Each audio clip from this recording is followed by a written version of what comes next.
The first thing we'll do tonight is a land acknowledgement practice. So land acknowledgement, many lands that BARC and many other environmental groups and all kinds of groups actually are working to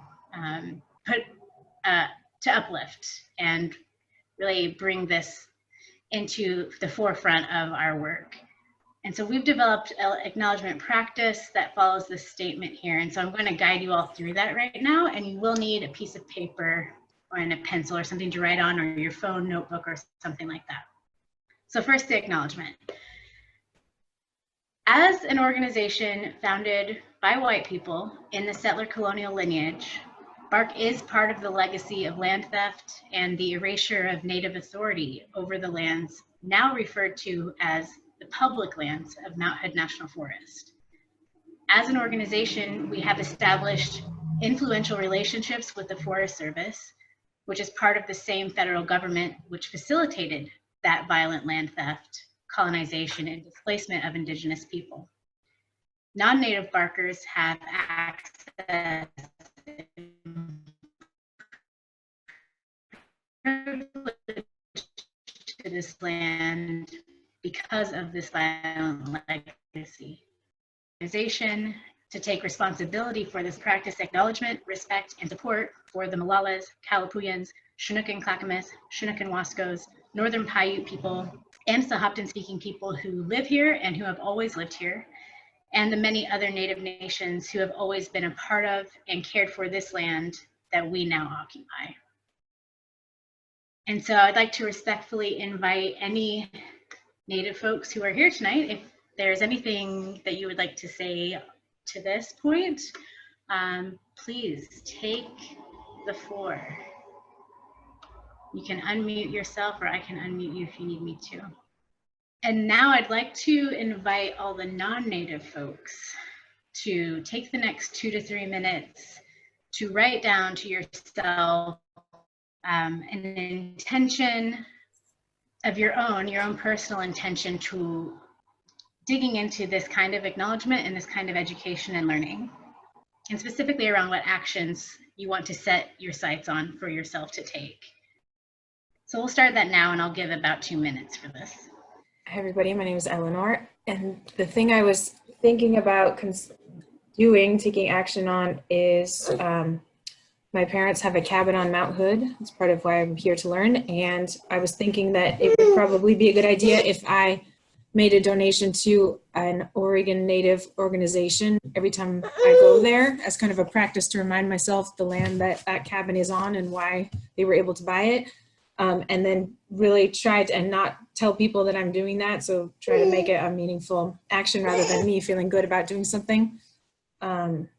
And then the other thing, I've heard about the land back movement, but I don't know very much about it. And I haven't taken the time to learn more. So I think I should do that. Thank you for sharing that. So the last piece of this practice is a straight up moment of silence in respect and in memoriam and in solidarity for and with the Indigenous people and the movement that has been going on for 400 years, but that is certainly having a rising tide right now. So we'll just take 1 moment of silence for this reflection. Thank you all for participating in this really important learning and practice, and I hope that you will find other ways to incorporate something like this in the other spaces that you are in. And now we will start our workshop. So you are all here to hear about the Zigzag Timber Sale, otherwise known as the Zigzag Integrated Resource Project, which is in its final public comment period right now. The deadline for public comments is August 10th. And this workshop intends to set you up to be able to comment on the components of the project that are impacting recreation, scenery, cultural resources, and travel management.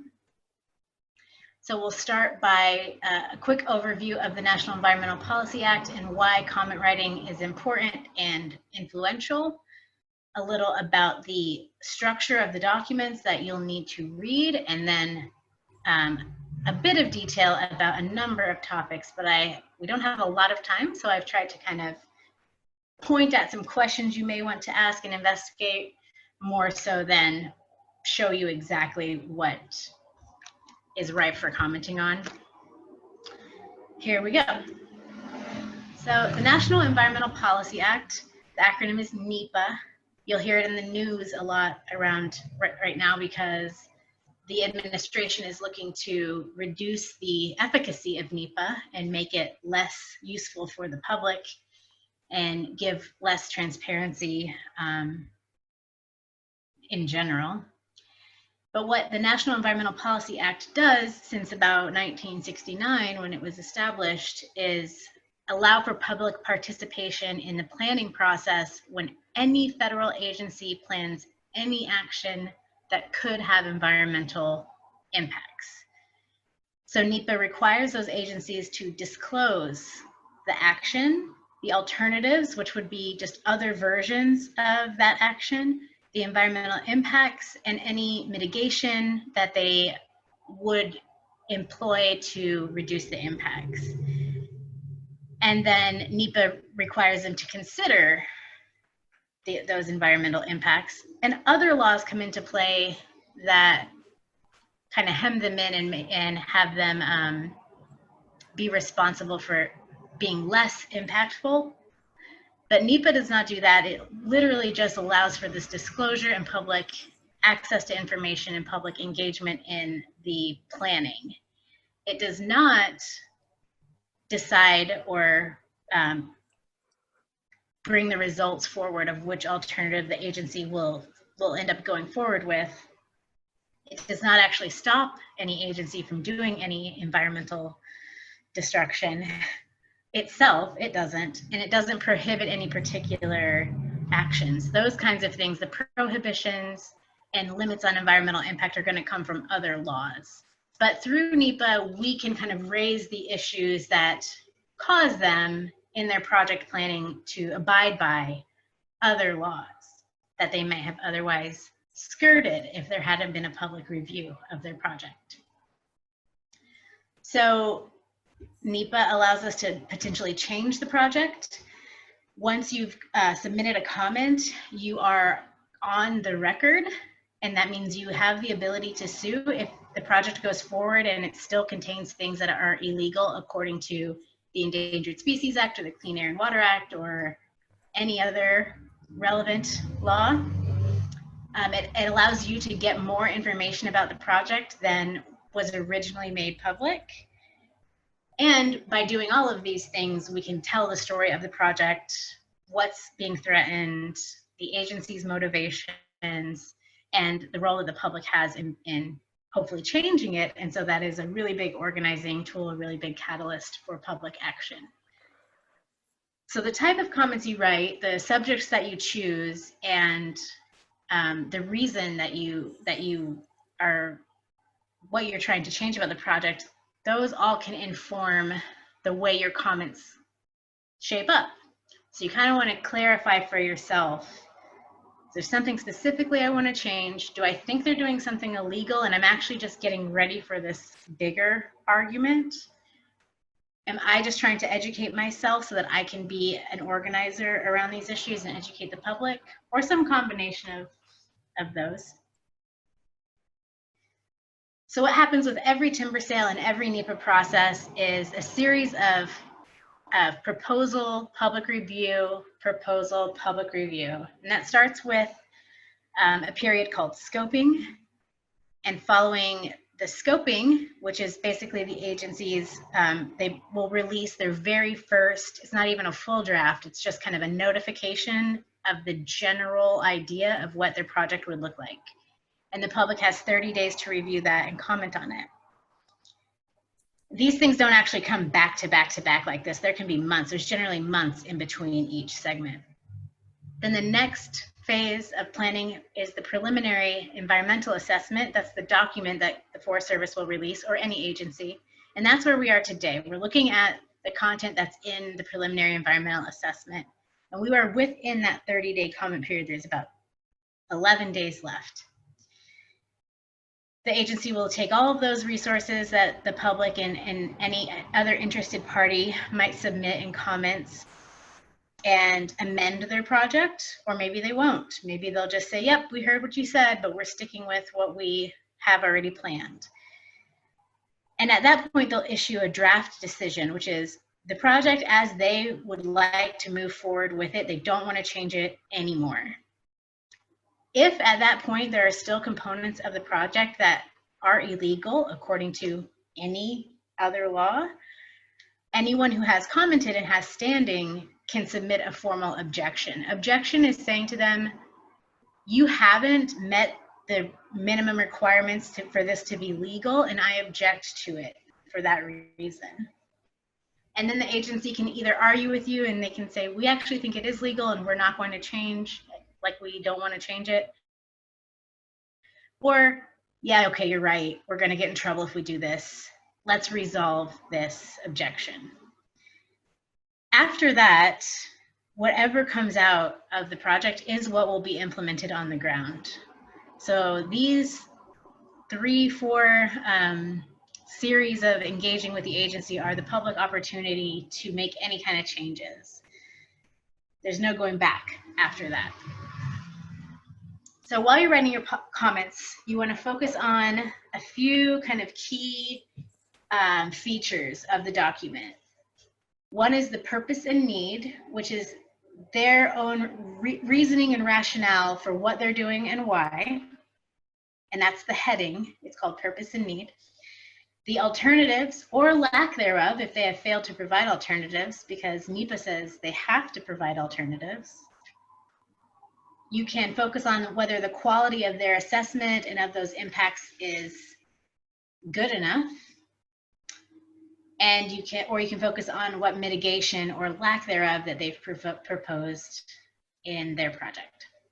You also want your comments to be substantive. And what substantive means is it's not an opinion or a belief or something like that. It's a well-reasoned, factually grounded argument.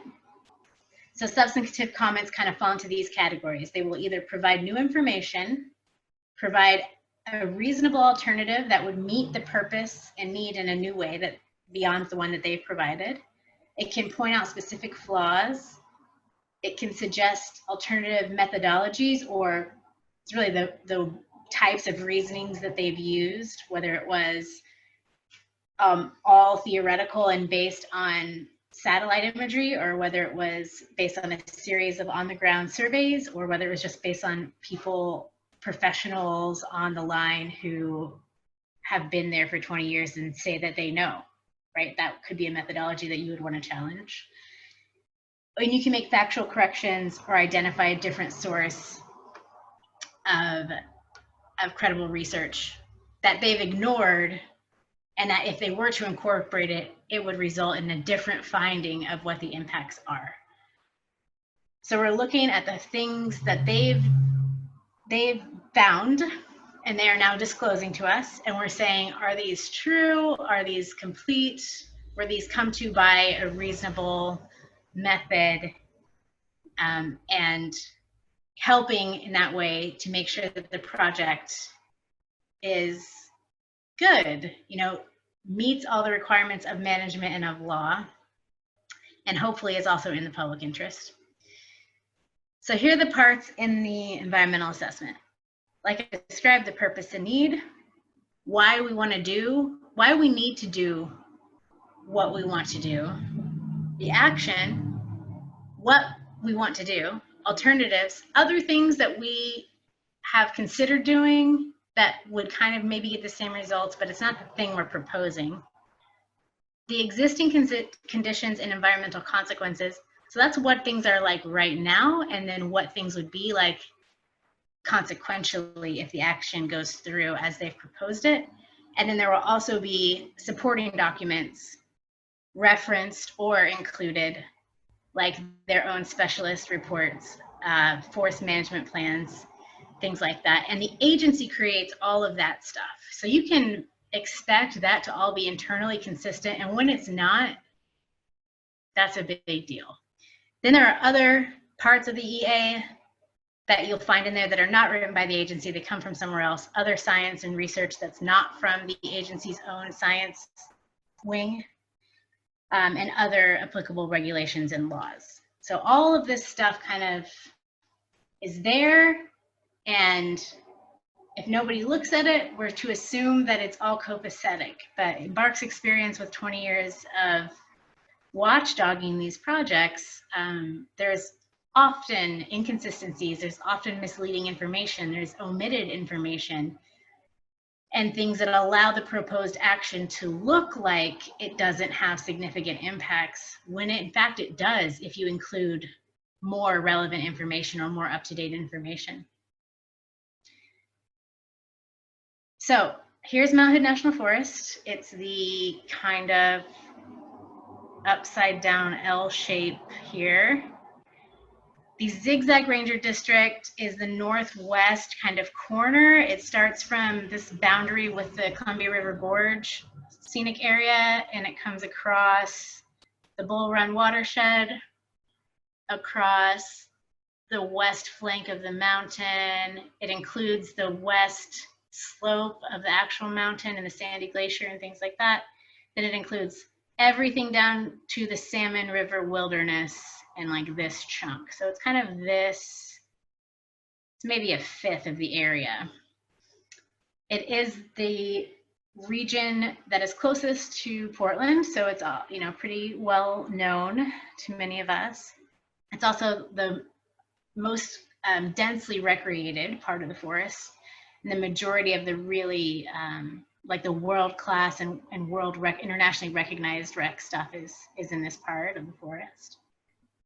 And the timber sale is in there too. So we're gonna look at this map real quick. You all can still see, right? Okay. Yep. So the timber sale has two main areas. I'll see if the internet will let me do mapping and video. There we go.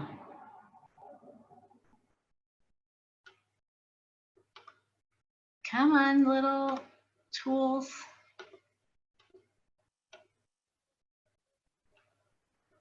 They're coming. They're coming in slowly. So I've zoomed in here on the project area. And in a second, I'll have some tools that'll allow me to highlight things for you. But down here in the bottom center is Trillium Lake. Here's the Salmon River. Here's Government Camp, the Zigzag River. This is Bull Run up here. And then right in this area are the headwaters of the Sandy River coming off the Sandy Glacier right here. And so eventually, hopefully this thing will give me my map. But if it doesn't, I'll just point out to you that Oh, that's Clear Lake. this is Clear Lake.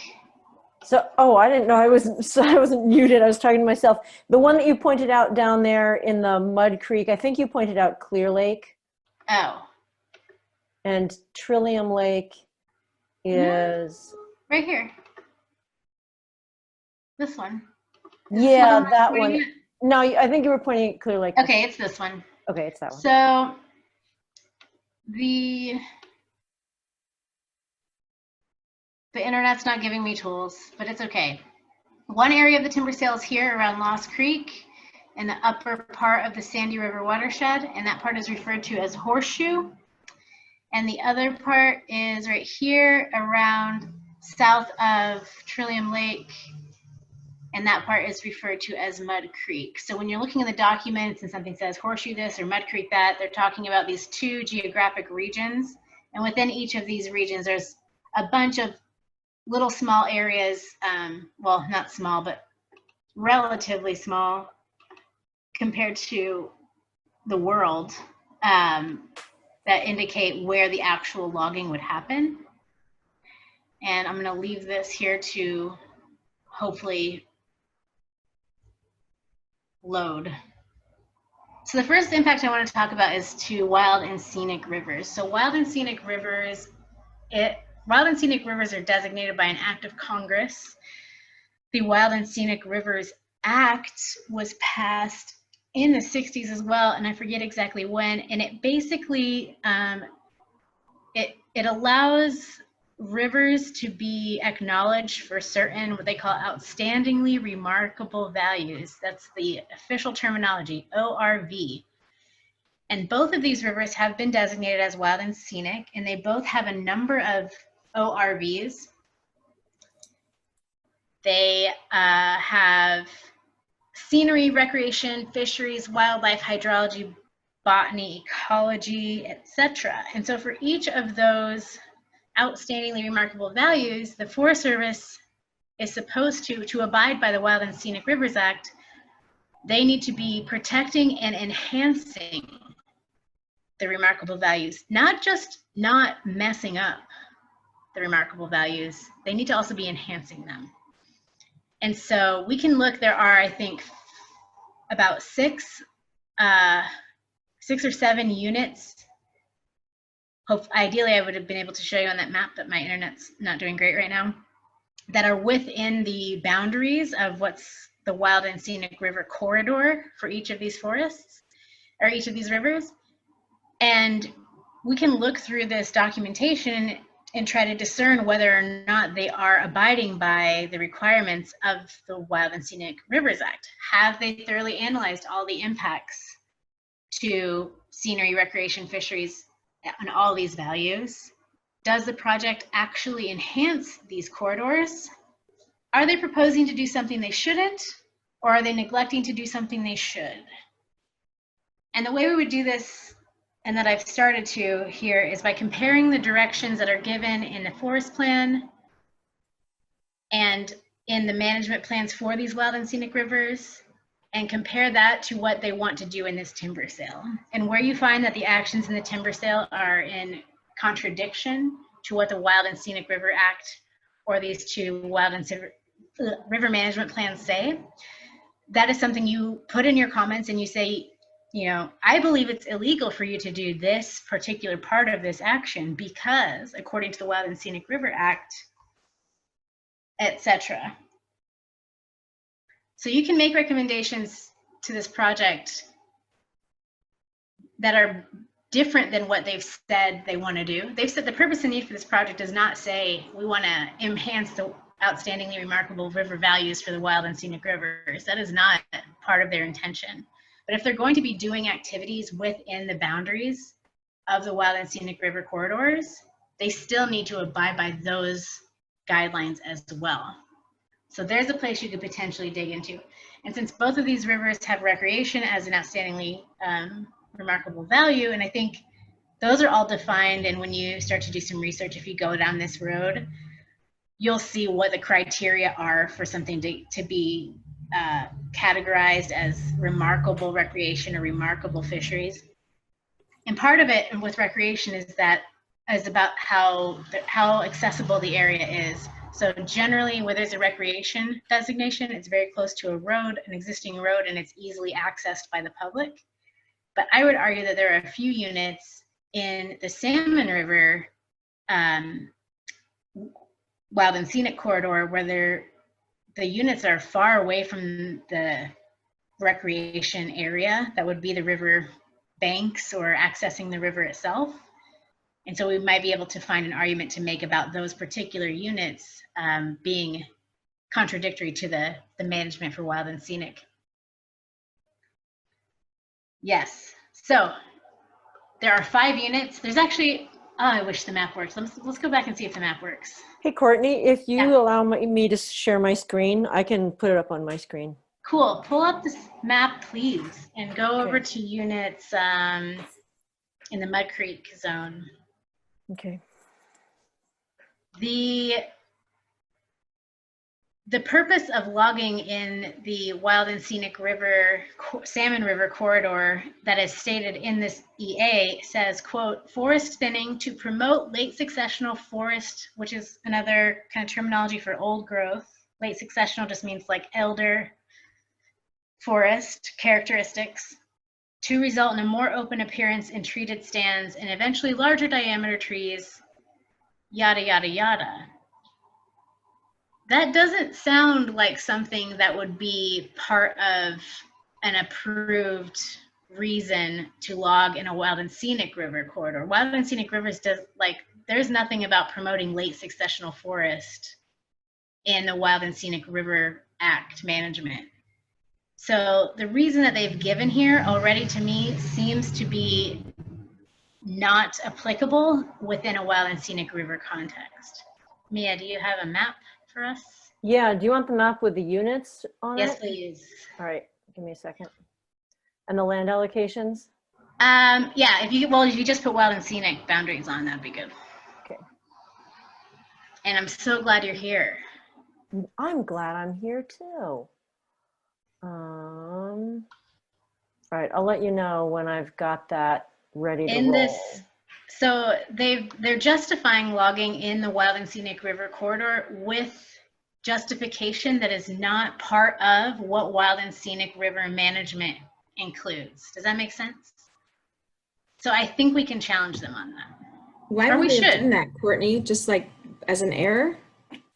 Because they can get away with it if nobody calls them on it. Wow. It's kind of like, we've disclosed this and we've given a justification and a rationale. And if it was on a river that was not within the wild and scenic corridor, we wouldn't necessarily be able to make the same argument.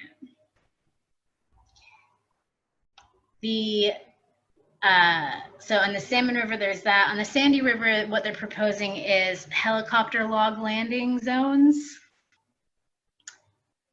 within the recreational area of the Sandy River corridor. And so they're saying it's not a timber unit, it's a logging or a helicopter landing. And so I think it's going to be already on a road. From what it looks like on the maps, I didn't see an obvious argument to make there the way that I did with these 5 units. And actually, by my count, there's only 4 units. So right there, you have an inconsistency. You can say your EA says there are 5 units in the Salmon River corridor, but I can only find 4. Where's the 5th one? And let me see the analysis of it. Have you left it out?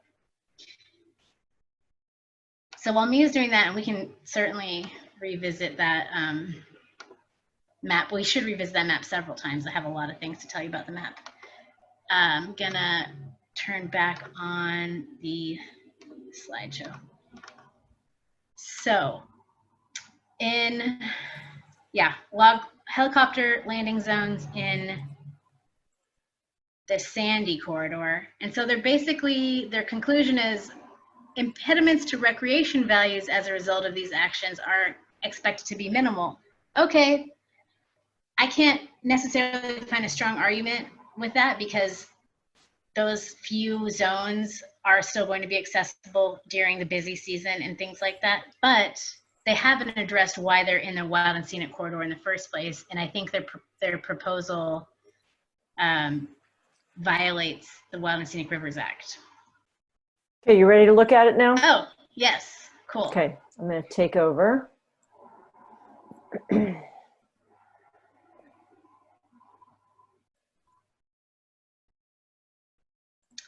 So scroll up a little ways into that red part of the, just north of, here. up there. So we're looking for units that overlap with that. It's that dark pink. Yeah. So 122, 121, 120, 119. That's only 4 units. They said it's 5. And also remember, is the green also wild and scenic? It is, but it's got a different ORV. The red has recreation for its remarkable value, and the green has maybe fisheries or something else. But the red is the part it's the first leg or whatever, and it's recreation. So can you zoom in a little bit more? One thing I do know about wild and scenic is for it to have a recreation value, it's got to have this like close to the road and accessible quality. That means it's easy to recreate there, but those units don't look particularly close to any road. I can't quite tell what the slope is on that one side, but I don't think anybody's approaching the river from that side. It looks pretty steep right there. Wow. And so this, like, they've located these units here. I don't know. I think there's some arguments to be made about this. And I figured it out by reading the EA, then going to look at the map and kind of noticing where that actually is, noticing there's only 4 units, not 5. So those are that's how you do it. You like investigate something that you think is important or that you care about, do some comparing to through the different documents, look for inconsistencies, and see if the thing they're proposing is abiding by any relevant environment. It needs to be abiding by their own management plan, which they try really hard to stay internally consistent, but sometimes they don't always do that either. So that's one example. I just turned on a different mapping view. Yeah, I see that. So now you can see the actual satellite imagery if that's on top of that. So the map's cool. You can look at the project area with a number of different kinds of information. I'm gonna take. Shall I stop sharing this now, Courtney? I think I can just take it. Okay, there you go. Cool. Okay, the next, so wild and scenic rivers, there's things to investigate there. The next kind of topic is the developed recreation facilities. So developed recreation means there's bathrooms and official campsites and people, there might be like employees that work in the areas and things like that. It's official designated recreation. And in the Mount Hood Forest Plan, these areas are, their designation number is A10. And that's the section of the Mount Hood Forest Plan that you'll find everything about how and what they're supposed to do when it comes to developed recreation. And so what they found, and I'll just summarize in this environmental assessment, is that there's not going to be any significant impacts to developed recreation facilities. In some cases, during the weekdays, in not the prime time, not the main summer season, there could be some delays because some roads would be closed. People may see logging activity that would disrupt their experience, but for the most part, their assessment is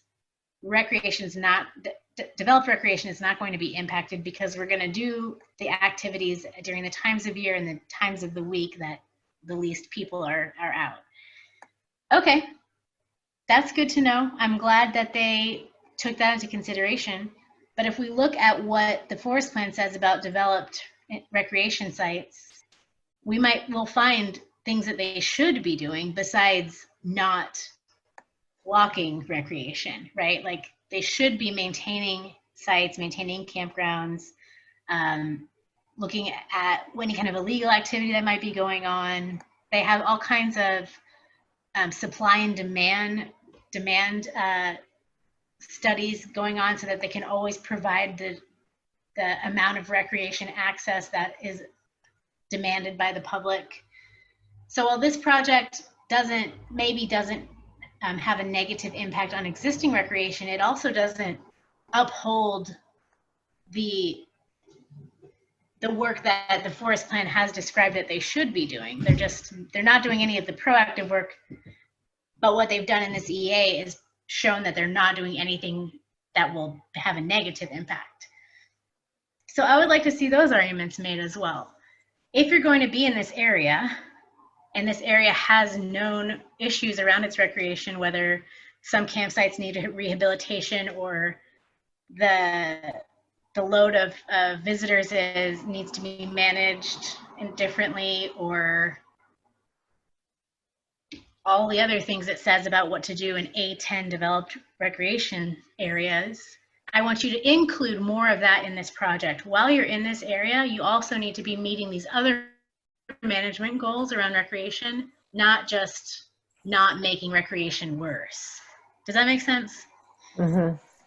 So this here, I think, is about looking in that forest plan, looking for things that should be happening proactively around recreation that they have not proposed in this project, and then asking them to include those specific things and saying, according to your own forest plan at this section, this page, this bullet point number, you're supposed to be doing stuff like this. I request you modify your project to include better recreation, proactive recreation management that you haven't included so far. And I could go and show you what it says in the EA about developed recreation, but it really just says, don't worry about it. You're still going to be able to get to the sites.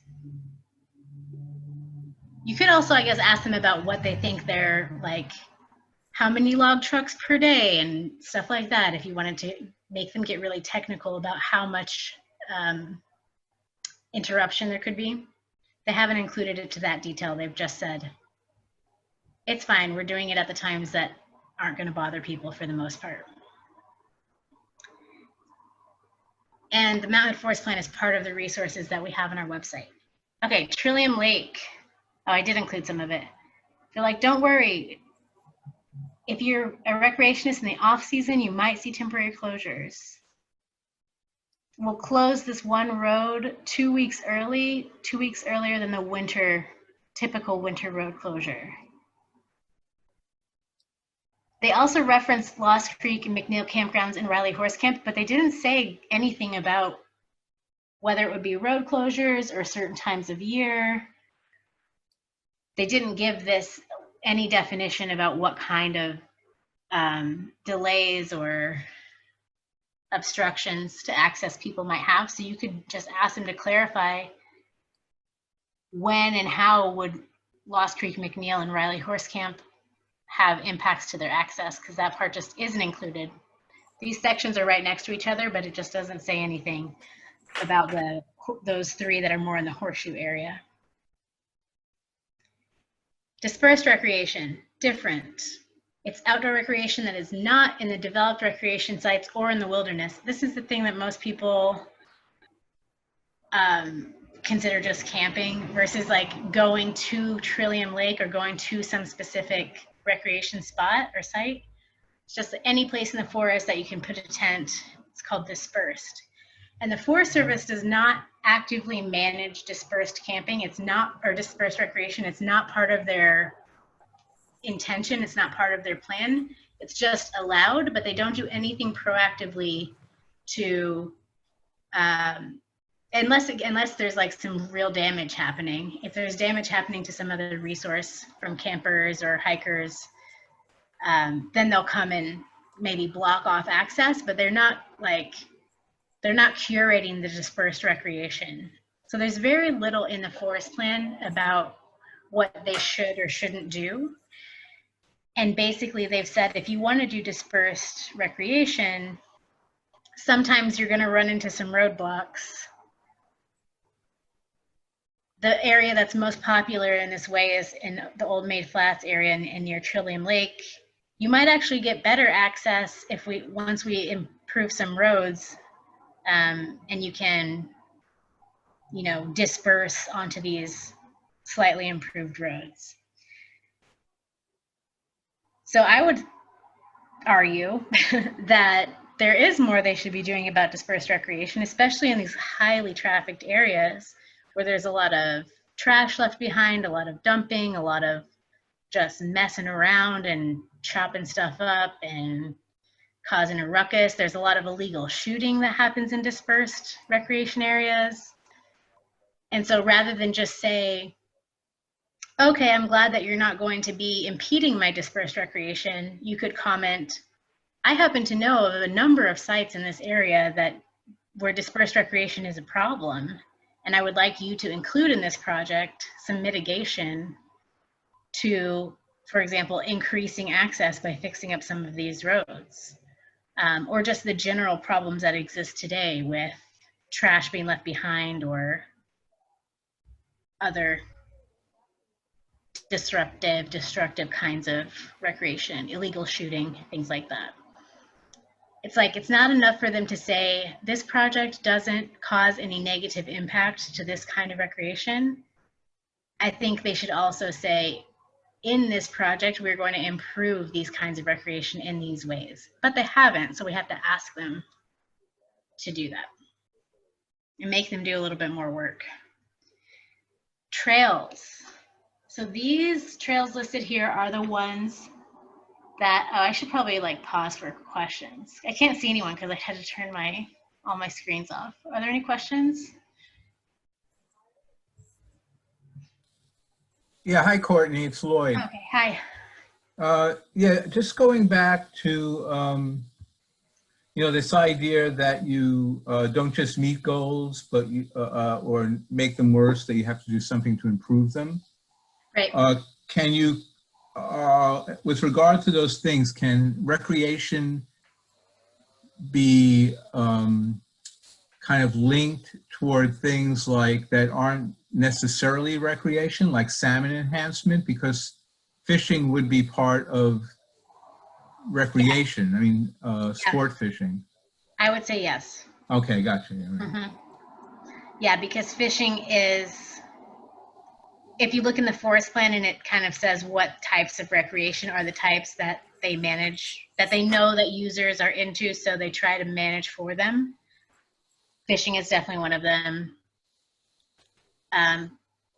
But they've also said something like, we're not trying to be all things to all people. That's in their forest plan. So you never know, they might just dismiss it and say, that's not a kind of recreation that we acknowledge because it's too marginal or something.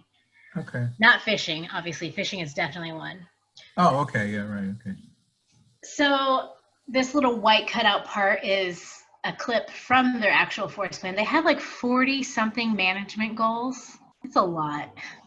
Here's numbers 26, 27, and 28. Provide a broad range of high quality dispersed recreation opportunities in undeveloped forest environment. Sorry. That's the only thing that it says about dispersed recreation, is really do nothing, because dispersed recreation is just people out there. You don't really have to provide anything. It's already there. Maintain a trail system that's designed, et cetera, and considers users' needs and resource values, and provide a trail system for year-round use. So those are the broad directions, the broad goals that they have in the forest plan. And then when you go look in the forest plan, you'll see the more detailed actions that they are supposed to be doing to meet these two goals. Like, how do you maintain the system and provide the system for year-round use? The trails that they know will be impacted by this timber sale are these ones listed here. And for the most part, what they're saying is it's not going to be that big of an impact. It's only going to be in certain times of year. The same things that they've said very generally. There are 3 trails that have units that go right over them. And Mia, if you can pull up the map again, that would be great, because I could click on this map and it would go to the map, but I don't trust that my internet will do it. And so now we need the trails layer and the units in Mud Creek. In Mud Creek, okay. Are you still sharing? Because Nope, I turned it off. okay, am I sharing or is nobody Not sharing yet. right now? You're not sharing it. All right. I'll share it, but then you'll have to watch me find it. Just zoom Okay, out we a on bit. it? Zoom Okay. out a little bit.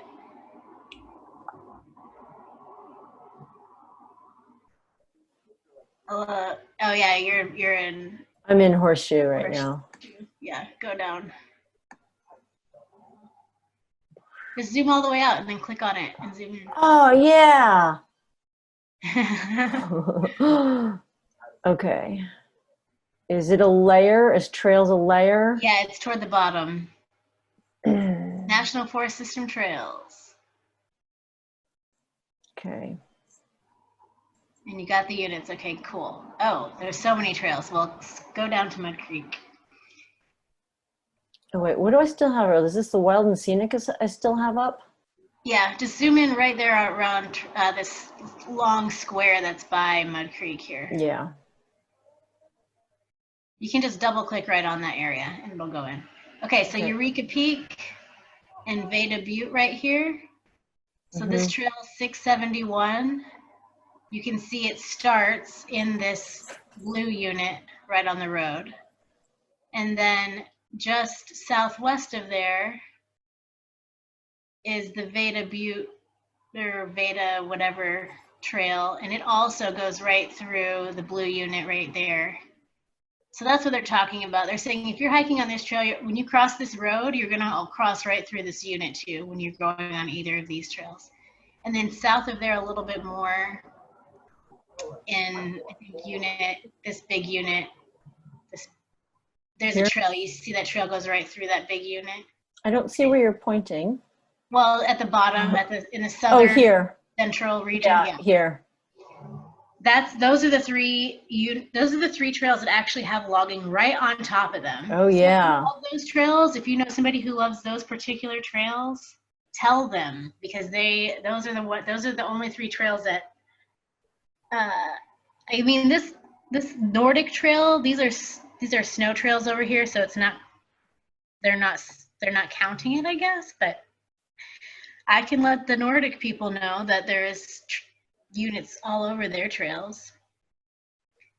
But that would be in winter, and they don't do the logging in winter, so maybe that's why they're leaving it out. But we could also go ask them. Looks like unit 160, 164, this one, that one, all these other ones, I can't see all the numbers, are on the winter recreation Nordic ski trails. Why haven't you acknowledged that those trails could be impacted by the logging, since they go right through a dozen units?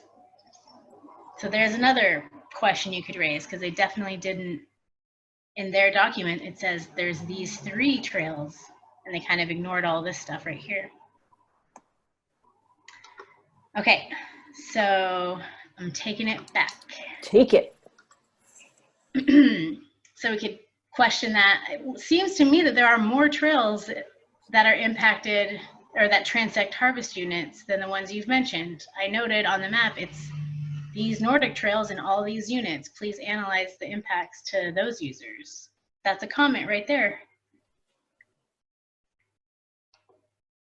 The Pacific Crest Trail. They put a 100-foot no harvest protection buffer to screen that trail from seeing this Unit 96 over here. So if you're just a through hiker, maybe that is fine, because you're never gonna know unless you walk off the trail and go down to the road right there for some reason. You're not gonna see that logging from the trail. But I think that this whole strategy of put up a vegetative screen, because the people on the trail need to have a certain perception or else they'll get mad. So we're gonna put up a buffer. We're buffering the experience, but that doesn't mean that the people on the trail don't also care that this logging is unwarranted. So I'm going to say more about this, like screening things from the public view, which is a big strategy in this sale. But here's a pretty good example. So no, the Pacific Crest Trail is not actually impacted, but they've done their best to make sure that they've hidden what they're doing from those users. The Top Spur Trailhead, which many people have probably been to this. It's an iconic view of the Sandy Glacier. It's really close to it's actually, you go on that part of the Pacific Trail we were just looking at, you kind of cross onto that for a second before you continue on the Top Spur Trail. So what they want to do is move the trailhead and move the first probably half or quarter mile of the trail so that it is in a less so that it doesn't cause the impacts that it's currently causing to have it there. There's a lot of parking problems. There's some streams that come down right there, so there ends up being a lot of traffic like right on top of all these streams.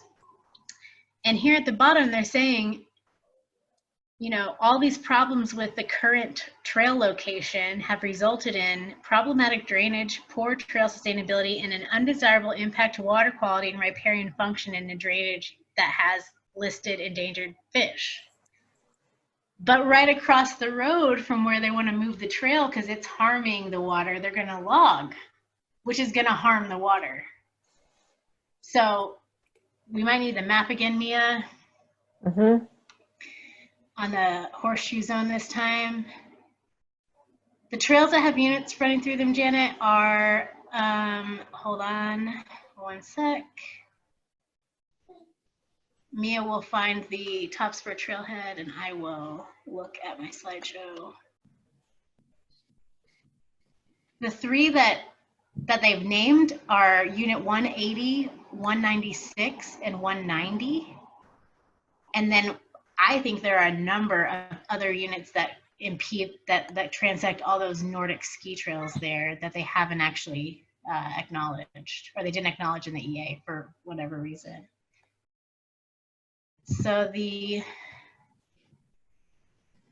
Can you tell us really quickly how logging damages water quality, just in a couple words for my notes? just disturbing the ground, especially on steep slopes, is going to create a lot of erosion for years until those plant communities can reestablish themselves and stabilize the soil again. And when there's that many streams running through, when you remove the canopy, stream temps can go up, and because they're not as shaded. And the hotter the water, the less happy the fish, these fish. So yeah, can you zoom in a bit? Mm-hmm. Right there, like south of Unit 61. Okay, so here's where the Top Spur Trail is right now. And they want to move it, like, I think to the north, kind of where these units are. And they're saying they want to move it because it's right above this drainage. I know this is a drainage because of the shape of the, you can see the shadows and you can see the lines that they've drawn. You can tell that that's a low point there, right, y'all? Mm-hmm. Where Mia's cursor is. And the trailhead is right there, and people park their cars all right there, and they're saying this is really bad for this stream and these streams that are coming in this area. So we want to move the trailhead. But they also want to do this giant logging, like right at the top of this same slope. It's not right in the in the crevice the way that the trail is, but it's all still above all of this steepness in the same way. So I just find it ironic that they're like, this trail is causing a lot of erosion and damage to the soil and damage to and it's above Clear Fork, and Clear Fork has endangered fish in it, but then we're just going to log above the Clear Fork, which has endangered fish in it, which is definitely going to have just as big, if not a much bigger impact. So there's an internal inconsistency. You can say if the trail is causing enough problems to the water that it shouldn't be there, then you certainly shouldn't be logging there by the same exact rationale. So Unit 61 and these two little chunks of 61 are like illegitimate.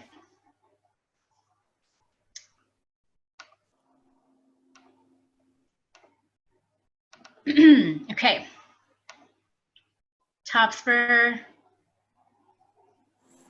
The trailhead is so bad that we're gonna log it over here instead. Scenery. This part's gonna make y'all so mad. It's so strange and annoying. So the Forest Service has predetermined visual quality objectives for everywhere in the whole forest. They've already determined what the scenery should be like in the foreground, the middle ground, and the distant ground. It's very detailed. It's totally insane. And so they have already classified the entire forest from every viewpoint, every vantage point, as very high value and should be preserved. High value that should be preserved, and it's okay if it deviates a little bit, but it needs to be so completely, like, it needs to kind of blend in. In some areas, it's okay to have not a great landscape view, and it might appear slightly altered. And in some places, it doesn't matter if you alter the landscape character at all. You can have the deviations can dominate the landscape. So I just find it bizarre that there's a management, like a management framework for the scenery, the scenic quality.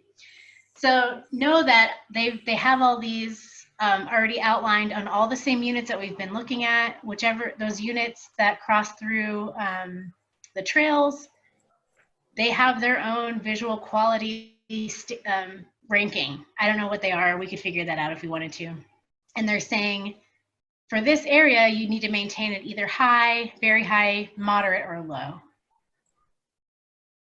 And I think like most 1,800 acres or something like that is in this moderate, is currently considered moderate, which means as long as you don't alter the landscape character that much, you'll be abiding by the management guidelines.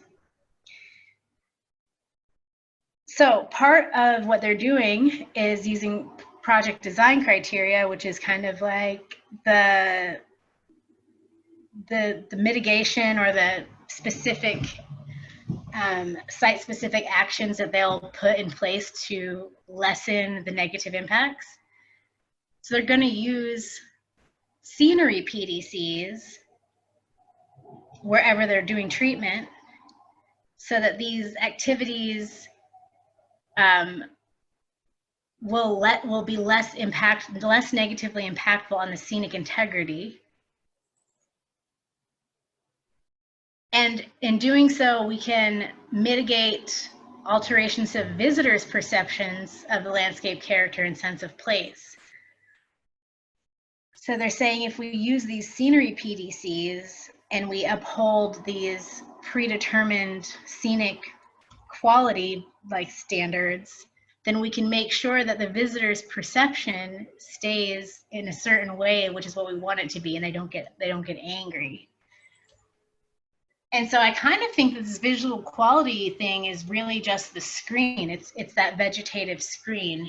And it sounds like they're maintaining the quality of scenery that everybody wants, but really what they're doing is maintaining a quality of scenery that hides the other stuff from people. I find it to be very strange. The scenic values report is 60 pages long. It's the combined length of the cultural resources, the recreation, the transportation management, and the wilderness report together. The scenic values report is so detailed, and it gives like down to the finest letter exactly how they can fashion each of the logging units so that the visual quality is maintained to a degree that does not raise the ire of the public. There was something I wanted to show you all about this one. Hang on. It's really creepy to read. It's like landscape design from a really creepy alternate universe. And the whole idea just reveals that this management plan is about curating the public's experience of what we experience as a forest. And so it's like to give the visitors to the forest the feeling that they're having an authentic forest experience by having these visual quality objectives. So, oh, this thing is crazy. I can't even believe I read the whole thing. Look, they went to each of these viewpoints and then they measured out what it would look like to look at the logging right now, and then they made arrangements so that it would be hidden after it's done. So the part I wanted to show you was this part right here. Okay, so effects of so we're under the environmental consequences section. Remember I told you there's the baseline, or like the existing existing, whatever the word I'm looking for is, condition, and then the consequences. So under the effects of no action, so the effects of not doing any logging, it says no direct effects to resources would happen. Although much of the landscape throughout the area is currently natural appearing, A likely indirect effect of no action would be vegetation gradually appearing more continuous due to ongoing tree growth, especially in the middle ground and background distance zones. Without treatment, vegetation will become denser, yada, yada. Over time, the project area's scenic integrity would begin to approach the preservation very high quality spectrum as evidence of previous management becomes less noticeable. They're saying right now these areas are moderately visually, they have a moderate visual quality, and if we don't do anything, they're gonna go and have a high visual quality, and that would be out of alignment with our forest plan because this area is supposed to be a moderate visual quality. That is ridiculous. Oh my God. So reading that last this thing, honestly, sentence. it's the craziest thing. It's the craziest part of any timber sale that I've ever read. And I didn't even know. I had no idea that this is what was going on with these parts of the management standards. I had no idea. It will become too beautiful, and we can't let that happen. This particular area is only supposed to be moderately beautiful, and if we don't take any action over time, the scenic integrity would begin to approach very high quality. That's the brave new world. Exactly. Wow. So I'm kind of at a loss as to how to challenge this stuff because the thing is their management direction is telling them to keep these areas at moderate, these areas at high, these areas it's okay to keep them low. And that's the direction that they follow. And like the baseline is if they're within the boundaries of the standards and guidelines as they currently exist, then they are well within their right to do it exactly like that. So this is just like an absurd thing. But they're using it obviously to screen against, it enables them to continue the commercial part of the project with these visual quality things, like making it, letting them have a certain amount of destruction allowed, I guess, like that the public, and it's all calibrated to what they think the public will tolerate in different areas. Because see down at the bottom, or the next section that I highlighted, the implementation of the project design criteria will minimize negative impacts of scenery, and that's most critical in the areas that have greater scenic attractiveness, integrity, and landscape visibility than in seldom seen areas with lower public concern levels. So this whole scenery thing is really a sham. I don't even know what else to say about that. And I do hope somebody will get super curious about it because there's a lot of information here, and I just barely started to understand like how they've come up with these different criteria. Like, look, if you have a high quality visual quality objective on your area, this is what's supposed to look like in the foreground, and this is what it's supposed to look like in the middle ground, in the background. And somebody's out here, like, is it a professional artist? Is it like someone with an MFA who's like measuring whether the colors or the textures are like right? Like, what is this? It's so strange. So that is what I have to say about scenery. And we're coming pretty close to the end of my prepared slides. So please, if you have questions bubbling up, let me know. Question, Well, Courtney. yes, please. Do you think there's a chance of this project being meaningfully changed or canceled due to these comments, or is this a case of delaying a bad project as long as possible? Well, I don't know if we can even delay it. We can definitely change it, and it has changed. It has changed a fair amount since the scoping period, and they have dropped a number of units. I can't remember the total acreage. Probably close to 800 acres have been dropped so far. Most of those were areas where it was found to have like old growth characteristics that were protectable, or red tree voles, which is a critter that is protectable. At this point, I think it's unlikely that we can get much more dropped. We might be able to get some more riparian areas dropped with enough arguing about why are you logging around riparian areas. The wild and scenic rivers are another good, seems like a juicy opportunity that they might not be able to, it might not hold up to scrutiny.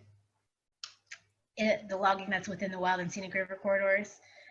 But then the other thing to do is to get them to add in, if we get them to add in the proactive kind of either restoration or recreation project work, sometimes that can make the thing like not pencil out because it's going to cost too much money or something. So I don't know. I doubt it will get canceled, but we might be able to either make sure that they include some more of the good stuff and save a little bit more of the most sensitive stuff that's in the river corridors and the riparian areas. Or if somebody finds some endangered species or plant out there, that can also, an endangered critter takes like 10 or 15 or 20 or 30 acres with it every time you find one. So, or you have to confirm it. You can't just find it. But I mean, we've got it's been reduced by about a quarter since the initial thing. So that's pretty good. I think we might get a little bit more, especially since it is such a well-known and popular area. And I think it's going to have a lot more unique comments than other, and they haven't done a timber sale in this district in 20 years. So we might be able to like shock and awe them into like backing way off and just sticking with a few plantation areas that were replanted after a clear cut, you know, like 40 or 60 years ago, that are really kind of like a tree farm right now. That would be the place that would be the place that would experience the least negative impact of being logged because it's already set up in an unnatural way. Courtney, you touched on something I had a question on. Yeah. So considering, regarding the moratorium, Yeah. is there anything in the report that explains in some convoluted detail why how they've come to justify ending the moratorium, or why the moratorium was done in the first place? Well, I can tell you, so the moratorium was done in like 1990, from 98 to 2003, I think was like the official, there was actually a moratorium in writing. Right. Because there was a lot of controversy around potential, like, there was logging not on the Zigzag District, but nearby, on the northern part of the Clackamas District. And it was like too close for comfort, and the Portland City Council somehow got activated, and they were like, you know, you're logging on people's drinking water sheds. I think it was kind of a hubbub. I've got the research somewhere. It's been a while since I looked at it, and it was kind of hard to find, but I found like the old Willamette Week articles and stuff like that. And so the forest supervisor at that time was swayed by the city of Portland and some other, I think it was just one of the city councilors or city commissioners, got really in their face and got them to sign this thing. It said they wouldn't be logging along this. It was like on the lower part of the Zigzag River, I think. I want to say. Okay. And they were like, this is a backup water source for Portland or something. And so it made them all scared. And they got the forest supervisor to sign this moratorium. But then since then, there hasn't been anything official. They could have planned a timber sale at any point, and they did plan one in 2012. It just never made it off the press. Like, didn't even make it to the scoping phase. Okay. They dropped it immediately because people started yelling at them. But they could have. And I think the reason that they've done it now is because the timber quota is going up, and this district hasn't been logged in forever. So it kind of has like some juicy bits that would help them reach their timber quota.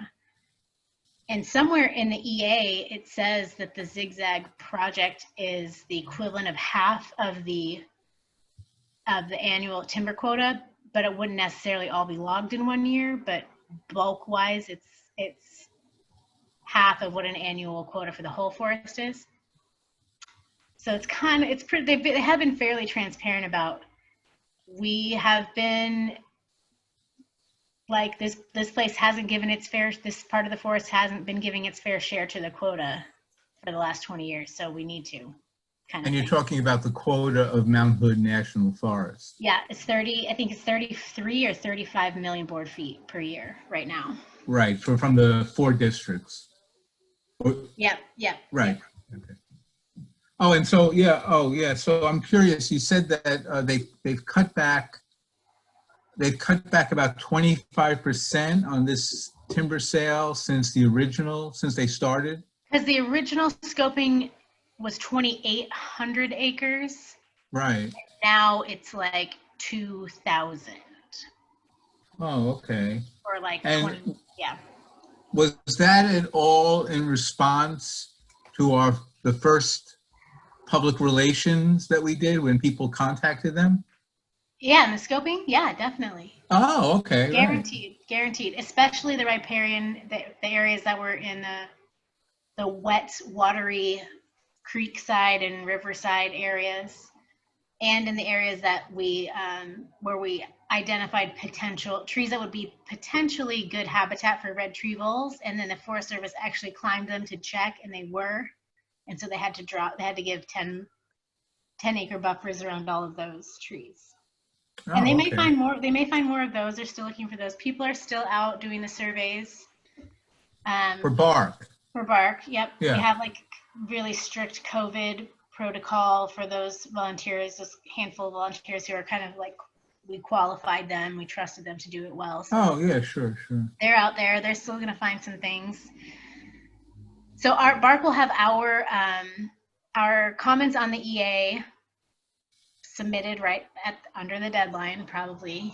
And then here in a couple of days, we're going to send out the email blast that has like the pretty generic but specific form letter kind of action that comes in an email where all you have to do is put in your information and click send, and it sends it along.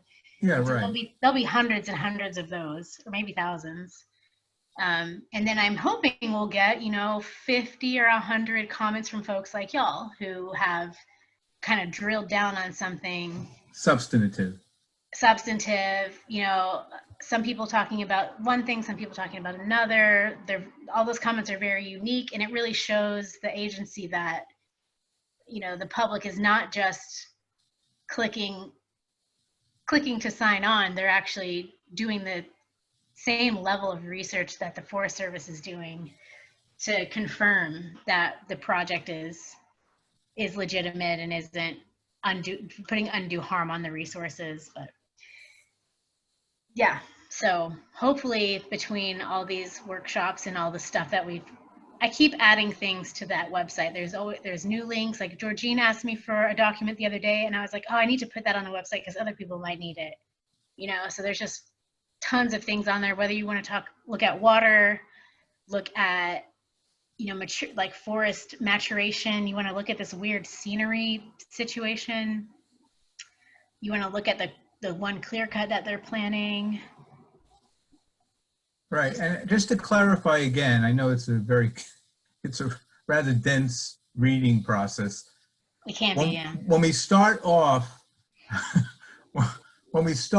looking for those, sore spots or fault lines or things we can hop on, we do that looking at the PA and then go to the reports for more information, or do we go to the reports? I mean,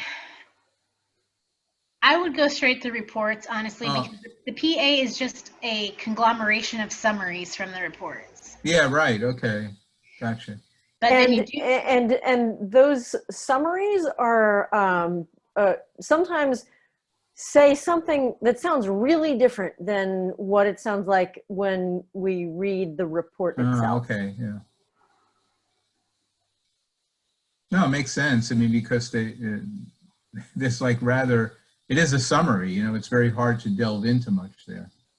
But then when you write your comments, you have to refer to the PA. The summaries, the specialist reports are not up for NEPA.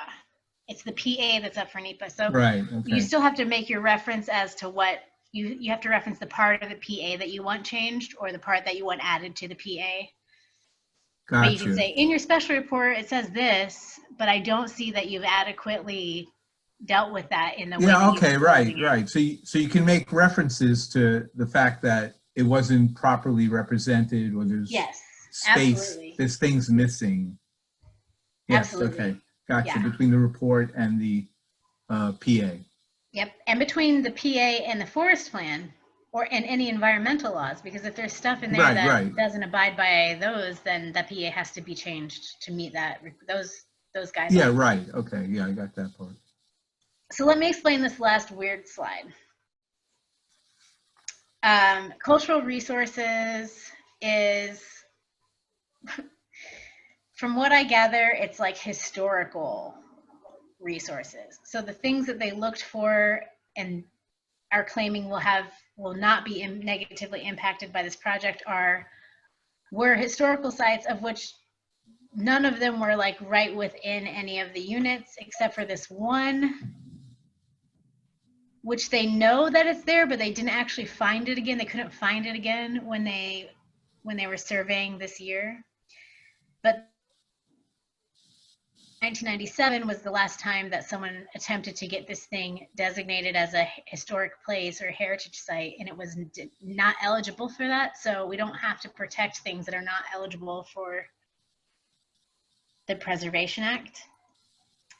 Okay, again, it's this thing where what you've proven that what you looked at maybe isn't being negatively impacted, but what did you not look for? And since everything that they were looking for was like a historical and legally documented, legally already designated historical zone, it doesn't include current cultural use and current, it doesn't include things that are important to people today. It only includes these things that have some kind of historical designation on them. And so there's, I think, some questions to be raised there about the methodology, right? If the way you've done your analysis is only to look for impacts to historical cultural resources, you've completely neglected all the contemporary cultural resources and uses. So I want you to go back and figure out a new methodology that would make you accountable to the current cultural use and cultural resources that are being accessed today, not just ones that got designated as historical sites. Does that make sense? Yeah, can we make that without specifically recommending what the contemporary resources might be? I think you can. I think you can. Or you could go and find, like, on a different forest where they have a better cultural resource researcher person who doesn't only look for historic sites and like lithic archaeological things, but is incorporating the current cultural use into their analysis. And I bet that's true on forests in the Southwest, maybe forests in the Rocky Mountains. It's just, I'm not sure. I would take some digging.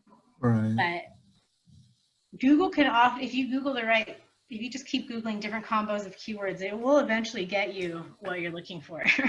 Oh yeah, it's true. So so the cultural resources, it leaves a lot to be desired because of this weird methodology of only looking at ancient stuff. And overall, I think in this category that I oriented my workshop around recreation, cultural resources, and scenery, these are all really they can be really subjective values, but the Forest Service has this very standardized bureaucratic methodology for managing for them. And I think it's not awesome. And if we can find ways to question that, we're gonna inject something into the conversation that hasn't been there before, which is always good. And possibly we might, unearth some other things that they just haven't been utilizing because it didn't serve the purpose of this project, which is to produce this volume, timber volume. So I kind of try to point out here things that where the impacts of this proposed action may not actually be super significant, but only because they've neglected to look for opportunities or neglected to use rationales that would include things that would challenge the project or would challenge its finding of no significant impact. Courtney, there's a question in the chat from Janet. Okay. Yeah. Janet in the chat asked, would the proposed increased national recreation area be something to comment on? I am not sure. Eric Fernandez would be the one to ask about that, Oregon Wild. I think that future potential things they're not beholden to. They're only beholden to the things that are on paper already. And in the only case that I can think of where that I know that that's an exception is if there's a river that is eligible for wild and scenic, but it is not yet designated, but it's already been surveyed and found to be eligible. That is something that they're not supposed to mess with. They're not supposed to mess with eligible rivers. But in order to be eligible, that means it has already gone through some amount of river review to get that to be deemed eligible is the kind of designation, even though it's not fully inside the wild and scenic thing yet. But I don't know about the NRA, and I'm not sure. Hopefully Eric will know. And I've been sharing with Eric about the scenic rivers and things like that too. So hopefully he's putting his comments together. I have a kind of abstract general question about essentially the definition of resource. So if you're speaking about integrated resource project, you're talking about an array, a range of things that you're pulling together. But we've discussed how the way that the Forest Service interprets resource is really focused on material, timber, board feet. That's essentially what they see as a resource. And I just wonder if there's a way to criticize them for having such a narrow view of the concept of resource. You can, but their defense is going to be, hey, we're just doing our job. Because that's how it's been defined, and that's where they are. That's just where they are in the world. I don't think there's anything wrong with raising that question. I think they're individual human people, and if they are hearing from other individual human people that there's different values, but that may not mean that they can actually implement anything differently. I mean, I think that the presentation tonight about recreation really highlights the range of what a resource should be considered to be. And it's a matter of how they get prioritized. And, I'd like to be able to insist is that, they're discriminating in favor of commerce where these resources really are very broad. Mm-hmm. Well, there is direction in their forest plan around recreation, and I think they are not rising to that expectation. I think if we were to just grade them on how well are they meeting their recreation guidelines, they would get like a D-. So the question is, if you're going to be putting all this effort into this region, all this planning effort and all this studying of the landscape and figuring out which resources are what on the Zigzag District, which is a deeply recreation driven district, why have you not prioritized recreation? I can point in your forest plan to the things that you're supposed to do when you have high volume recreation that like you do on your district. That's good, thank you. Yeah. Yeah, and based on that recreation thing too, I'm just taking a stab. We're talking about those screens that they propose to make the experience more aesthetic to the hikers. Is there anything, maybe there isn't, but is there anything in their history or their protocols or what they've done where they make any references or that you know of, where they actually, you talked about the contemporary aspects of culture in the forest. I mean, do they ever make any specific connections to what people today are thinking about their experience So in the forest? the researchers do. The researchers do, for the Researchers, Forest Service. yeah, the Forest Service has like sociological, socioeconomic, recreation research. They have all these people. Ah, Thing is, a lot of that research doesn't actually turn into management. It's like information, but the researchers aren't the ones giving the directions. And right. the directions are 30 years old. So, Right, and so if it doesn't make it to the yeah, environmental assessments and the management protocols, it's not touchable for the public. and we've included their own research many, many times in our comments to say, this is what you're proposing, but your own research shows that that's not going to get the results you want. And in fact, this is the other thing that you should do. And they're just like, well, we have research that shows that it does, because they're just not going to use the research that doesn't support What they want to do. what they want. Yeah. Even when it's coming out of their same agency.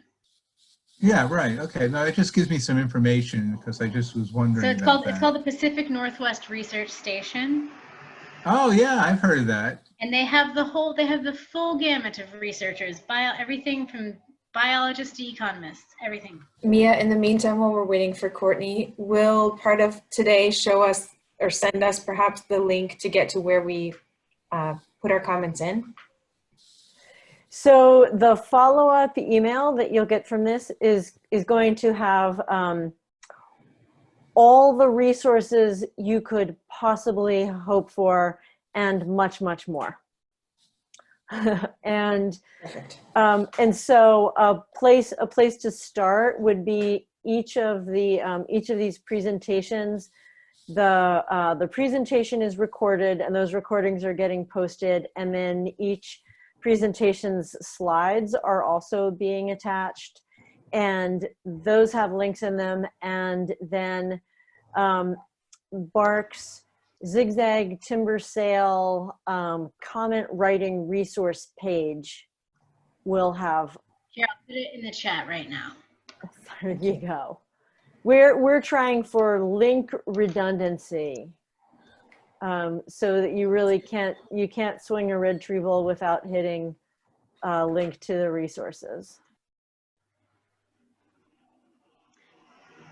Janet, did I get cut off before I finished answering you, or did you hear it? No, you got cut off before we heard your response. All we heard was that you didn't know, and then it cut off. Oh, I don't know, but Oregon Wild would know, and I believe that if Oregon Wild commented in scoping, they would have included that for sure. And so, if it was true, and the Forest Service is going to abide by that, and they knew because Oregon Wild put it in their scoping comments, then I think they would have dropped it. They would have dropped them already. But the only part of that's, I think, yeah, I would have to I would look and see if Oregon Wild sent in comments, and I will look and see if I can find them, and if I have them, I will send them to you too. And if that question wasn't raised, it should definitely be raised. I just kind of imagine that Oregon Wild would have done that already, but I have to confirm it. That's my answer. That's a great observation and question, Janet.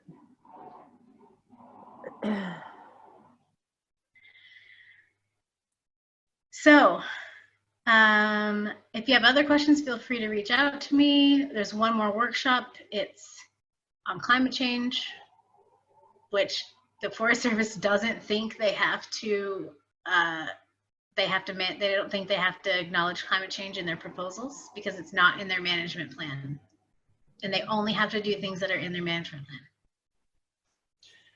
So they have these like nice copy and paste statements that they put in every single timber sale EA that say, this project isn't as big as the whole world, so anything we do here is going to be negligible in terms of climate change. Plus, we don't have any directions in our management plan about climate change, so we don't have to do any further analysis. The end. Not kidding. It says that, but in like 7 sentences instead of 5. I know, Eleanor, you have the exact right face. You're frozen on my screen, but the face that your face is frozen on is like disbelief, and that's exactly what it is. So hopefully Brenna will be able to frame up some questions that we can still raise, even though they have the like ultimate alibi, which is that's not in our job description. There's still got to be a way that we can force them to acknowledge that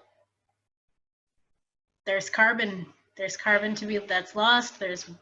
There's climate change impacts on the landscape to be reckoned with.